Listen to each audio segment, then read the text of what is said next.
Artis peran Widyawati terlihat menangis saat menjelaskan kondisi 2 minggu terakhir mendiang Rima Melati. Selain mendapatkan kabar dari anak Rima Melati, Aditya Tumpuan, Widyawati juga sempat membesuk mendiang bersama teman-temannya. Yang terakhir itu memang dia sudah tidak bisa apa-apa ya. Ketika sebelum dipindahkan ke sini ke RSPAD kan sempat dirawat di Rumah Sakit Pondok Indah Bintaro, kata Widyawati saat ditemui di Rumah Duka Sentosa Jakarta Pusat Kamis 23 Juni 2022 dilansir dari Kompas.com. Di sana masih sempat kadang-kadang saya suka panggil dia kayak respon gitu. Terus saya bilang saya Widya, tapi enggak jelas ya, tapi ada reaksi, ujar Widyawati melanjutkan sambil menyeka air matanya. Widyawati tidak bisa berkata banyak dalam pernyataan kepada awak media.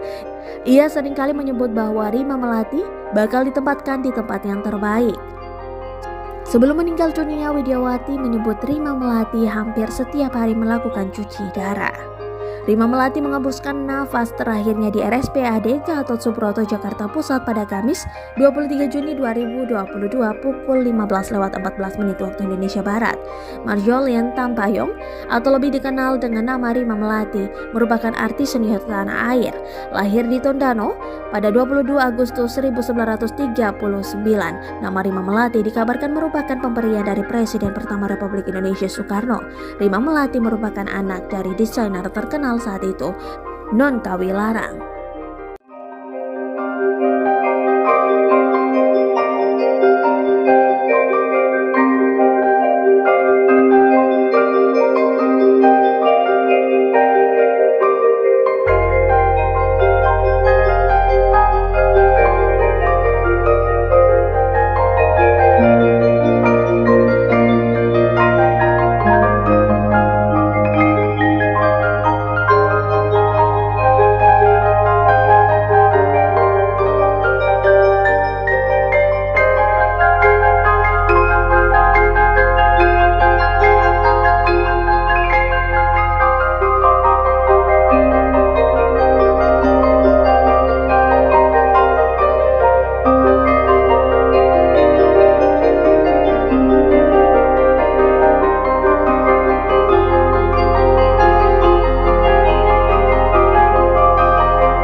Terima kasih sudah nonton.